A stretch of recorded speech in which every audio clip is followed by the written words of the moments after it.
Detective, starring the world's greatest living magician, Blackstone. He tells you the inside story of The Knife from the Dark. And right after the story, Blackstone will show you tricks that you yourself can perform. Reveal the guarded secrets of the world's greatest living magician.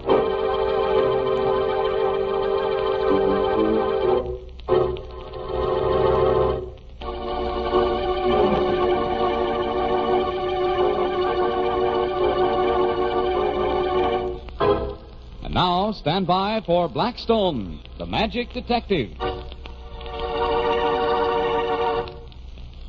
Rhoda, stand back there against that panel. That's right. And now, Don, if you'll turn the lights off. What are you going to do, Blackstone? He's going to throw knives at me in the dark. What? Oh, come now, Blackstone. Nobody can be sure enough of their aim to throw knives at someone in the pitch blackness. Oh, he'll do it all right. I hope. Why, it's suicide, murder, or something. Turn the lights off, Don, please. Well, all right. I think this sort of makes me an accessory before the crime or something. Now, for the first knife. You ready, Rhoda? Ready. 1, 2, 3. And another. And another. Stop. You nervous, Don? Well, of course I am. Are you all right? Turn on the light and see for yourself. Great Scott, Blackstone. Those knives you threw were within a quarter of an inch of either side of Rhoda's neck. Mm-hmm. Why, you could have killed her. If your aim had been just a hair's breadth wrong... But his aim was perfect. You might have been killed. Yeah, like Juanita was. Well, who was Juanita? Blackstone's last assistant? No, Don. Juanita was a partner in a knife-throwing act at the Rio Rita, a nightclub here in town. Oh, I've heard of that place. Didn't it close rather suddenly? It certainly did. Rhoda and I were there that night. We were sitting in the audience waiting for the knife-throwing act to go on. Of course, we didn't know what was going on backstage.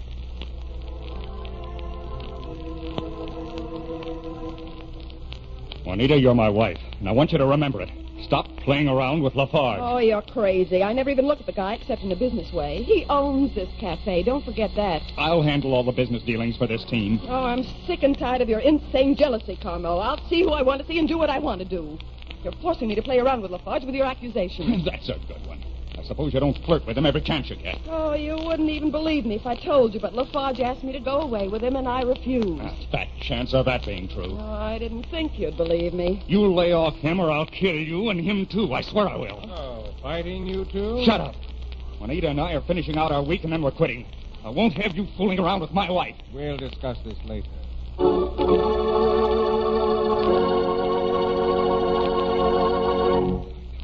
There's your cue. Ladies and gentlemen, it gives me great pleasure to present the one and only... Oh, you fool, Carmel. We could have played here for 6 months. It's the best spot we've had in years, and you know it. We're on. Hurry. The one and only Carmo, the miraculous knife thrower, and his lovely Juanita.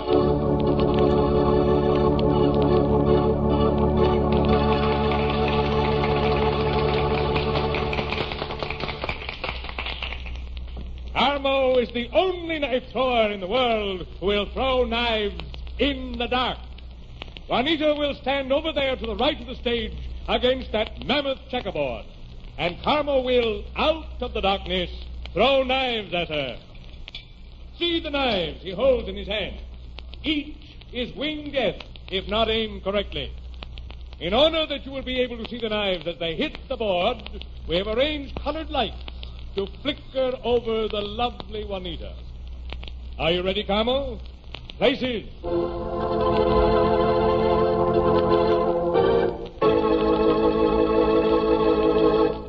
Turn out the light.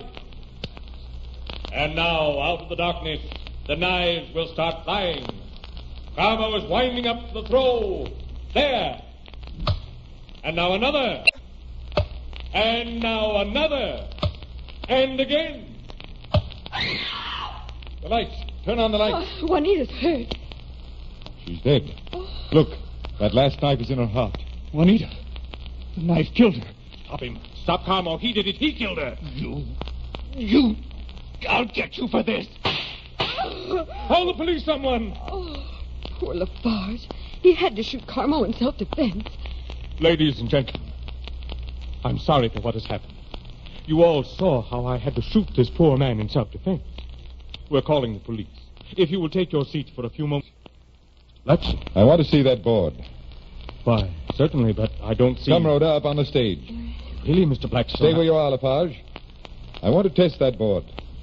Now that your men have carried away poor Juanita, I want to put Rhoda against the board. Blackstone. Do as I say, Rhoda.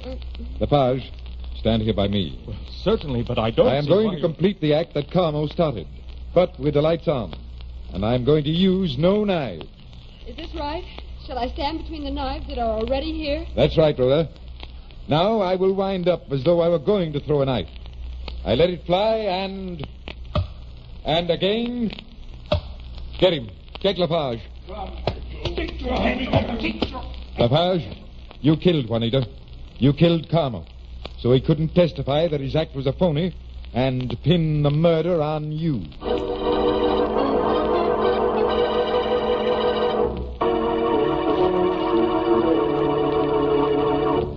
You've got to explain, Blackstone. How could you throw knives without throwing knives? Why did Lafarge murder Juanita? When Juanita told Carmo that she had refused to go away with Lafarge, she was telling the truth. Lafarge killed her because of her refusal. And the knife throwing? An old magician's trick. That checkerboard was double, and inside of it were dozens of knives. They were all timed to fall through slits in the board and look as though they'd been thrown. But they really weren't? No. There isn't anyone in the world who would dare throw knives in the dark at a living person.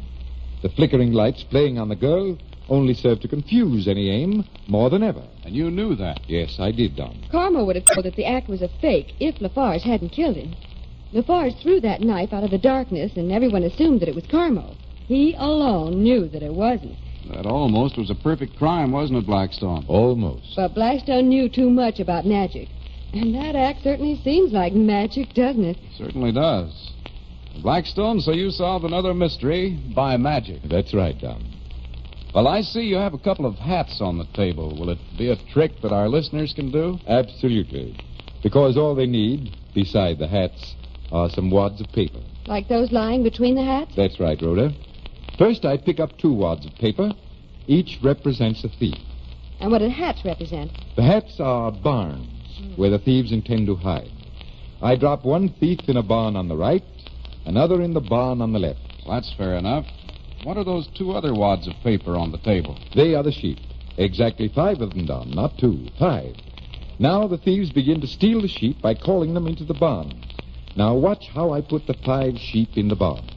You count the left, Rhoda, while Don, you count the right. One in the left, One on the right, one in the left, one on the right. one in the left. And all 5 sheep are in the barns. Now, just about this time, the thieves hear the farmer coming. What do they do about that? They chase the sheep out again. Count the paper wads as I take them from the hat. One from the left, One from the right, one from the left, one from the right. one from the left. There are the 5 sheep, loose again. So the farmer went away. And did the thieves call the sheep back? They did, right into the barns. Here they go, so count them as I put them in the hats. One in the left, One on the right, one in the left, one on the right. and one in the left. So, there we are again. Each thief in a barn with a few stolen sheep. But this time the farmer came around and looked into the barn. And I suppose he found the thieves and the stolen sheep. No, he didn't. In one barn, he found only the 2 thieves. Here, Don, you look in your hat. Why, there's only 2 wads of paper. What became of the sheep? They're over in the other barn, Rhoda. All of them. Look in your hat and you find... The 5 sheep all in one hat. But that's impossible. Impossible, but there it is. And if you can't figure it out, Rhoda, I'll be back later to explain it.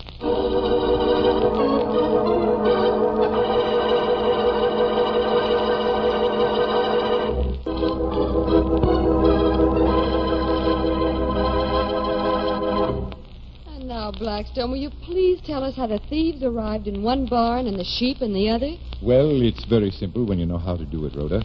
First, we have 7 wads of paper. 2 for thieves and 5 for sheep. That's right. Now, we put 1 wad in each hat to stand for a thief in each barn. Yes. Then you gather the sheep. Here goes. 5 wads of paper. Uh-huh. 1 in the left, 1 in the right, 1 in the left, 1 in the right, 1 in the left. Then you took them out and put them on the table again. That was when the thieves heard the farmer coming. Exactly. But in taking the wads from the hats, I started with the hat on the left. Is that important? Very important. Watch what happens. 1 from the right, 1 from the left, 1 from the right, 1 from the left, 1 from the right. And all 5 sheep are loose again. But not the same 5 wads of paper, Rhoda. This time I'm going to let you look in the hats and see how matters stand. Well, there should be a thief in each barn. Why, no. There are 2 wads of paper in my hat. Say, there's none in mine. How's that? Because we are using an odd number, and I put them back starting from the right instead of the left. But I picked them up again the way I did it first. 1 in the hat on the left. 1 in the hat on the right, 1 in the left. 1 on the right. 1 in the left. And there you have them. 2 wads of paper in your hat, Don.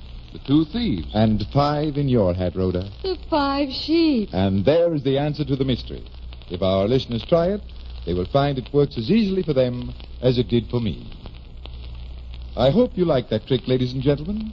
And until next time, this is Blackstone saying good magic. Next time, when the world's greatest living magician, Blackstone, tells us the story of Death in the Crystal and explains more tricks that you yourself can perform. Listen in again to Blackstone, the world's greatest living magician.